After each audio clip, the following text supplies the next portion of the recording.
कृष्णाय वासुदेवाय हरिये परमात्मने प्रणतः क्लेशनाशाय गोविंदाय नमो नमः। हिंदू धर्म में एकादशी का बहुत ही अधिक महत्व है। यह दिन भगवान विष्णु को समर्पित है। जिस तरह देवशयनी एकादशी, देवोत्थान एकादशी, निर्जला एकादशी आदि का महत्व है, उसी तरह इंदिरा एकादशी का भी महत्व है। अश्विन मास का पूरा कृष्ण पक्ष पितृपक्ष कहलाता है, अर्थात पखवाड़ा पितरों को समर्पित होता है। मान्यता है कि इस व्रत के प्रभाव से पितरों को यमलोक की यातनाएं नहीं सहनी पड़ती और व्रत करने वाले की 7 पीढ़ियों के पितर तर जाते हैं। इतना ही नहीं, व्रत करने वाला भी स्वर्ग लोक को प्राप्त करता है। इस दिन शालिग्राम की पूजा करके व्रत रखा जाता है।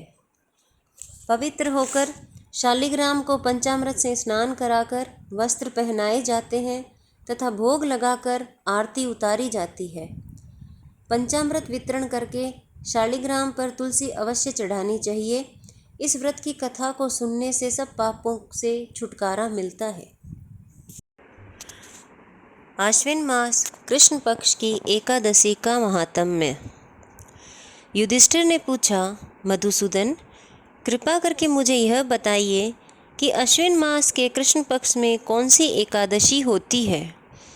भगवान श्री कृष्ण बोले, राजन, अश्विन कृष्ण पक्ष में इंदिरा नाम की एकादशी होती है। उसके व्रत के प्रभाव से बड़े बड़े पापों का नाश हो जाता है। नीच योनि में पड़े हुए पितरों को भी यह एकादशी सद्गति देने वाली है। राजन, पूर्व काल की बात है। सत्ययुग में इंद्रसेन नाम से विख्यात राजकुमार थे, जो अब माहिष्मतिपुरी के राजा होकर धर्मपूर्वक प्रजा का पालन करते हैं। उनका यश सब ओर फैल चुका था। राजा इंद्रसेन भगवान विष्णु की भक्ति में तत्पर हो गोविंद के मोक्षदायक नामों का जप करते हुए समय व्यतीत करते थे और विधि पूर्वक आध्यात्म तत्व के चिंतन में संलग्न रहते थे। एक दिन राजा राजसभा में सुखपूर्वक बैठे हुए थे। इतने में ही देवर्षि नारद आकाश से उतरकर वहां आ पहुँचे।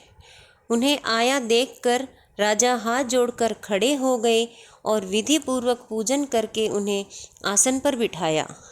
इसके बाद वे इस प्रकार बोले, मुनि श्रेष्ठ, आपकी कृपा से मेरी सर्वथा कुशल है। आज आपके दर्शन से मेरी संपूर्ण यज्ञ क्रियाएं सफल हो गई हैं। देवर्षि, अपने आगमन का कारण बताकर मुझ पर कृपा करें। नारद जी ने कहा, राजन सुनो, मेरी बात तुम्हें आश्चर्य में डालने वाली है। मैं ब्रह्मलोक से यमलोक में आया था। वहाँ एक श्रेष्ठ आसन पर बैठा और यमराज ने मेरी भक्तिपूर्वक पूजा की। उस समय यमराज की सभा में मैंने तुम्हारे पिता को भी देखा था। वे व्रत भंग के दोष से वहाँ आए थे।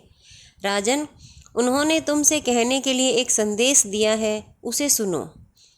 उन्होंने कहा है, बेटा, मुझे इंदिरा के व्रत का पुण्य देकर स्वर्ग में भेजो। उनका यह संदेश लेकर मैं तुम्हारे पास आया हूँ। राजन, अपने पिता को स्वर्ग लोक की प्राप्ति कराने के लिए इंदिरा का व्रत करो। राजा ने पूछा, भगवन, कृपा करके इंदिरा का व्रत बताइए। किस पक्ष में, किस तिथि को और किस विधि से इसका व्रत करना चाहिए।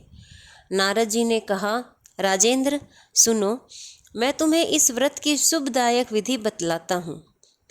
अश्विन मास के कृष्ण पक्ष में दशमी के उत्तम दिन को श्रद्धा युक्त चित्त से प्रातः काल स्नान करें। फिर मध्याह्न काल में स्नान करके एकाग्रचित हो एक समय भोजन करें तथा रात्रि में भूमि पर सोएं। रात्रि के अंत में निर्मल प्रभात होने पर एकादशी के दिन दांतुन करके मुँह धोएं। इसके बाद भक्तिभाव से उपवास का नियम ग्रहण करें। अधः स्थित्वा निराहारः सर्वभोग विवर्जितः स्वभोक्षये पुंडरीकाक्ष शरणम में भवाच्युत। अर्थात, कमल नयन भगवान नारायण, आज मैं सब भोगों से अलग हो निराहार रहकर कल भोजन करूँगा। अच्युत, आप मुझे शरण दें। इस प्रकार नियम करके मध्याह्न काल में पितरों की प्रसन्नता के लिए शालिग्राम शिवा के सम्मुख विधि पूर्वक श्राद्ध करें तथा दक्षिणा से ब्राह्मणों का सत्कार करके उन्हें भोजन करावें। पितरों को दिए हुए अन्न में पिंड को सूंघ कर विद्वान पुरुष गाय को खिला दे। फिर धूप और गंध आदि से भगवान ऋषिकेश का पूजन करके रात्रि में उनके समीप जागरण करें। तत्पश्चात सवेरा होने पर द्वादशी के दिन पुनः भक्तिपूर्वक श्री हरि की पूजा करें। उसके बाद ब्राह्मणों को भोजन कराकर भाई बंधु नाती और पुत्र आदि के साथ स्वयं मौन रहकर भोजन करें। राजन, इस विधि से आलस्य रहित होकर तुम इंदिरा का व्रत करो।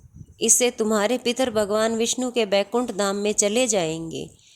भगवान श्री कृष्ण कहते हैं, राजन, राजा इंद्रसेन से ऐसा कहकर देवर्षि नारद अंतर्ध्यान हो गए।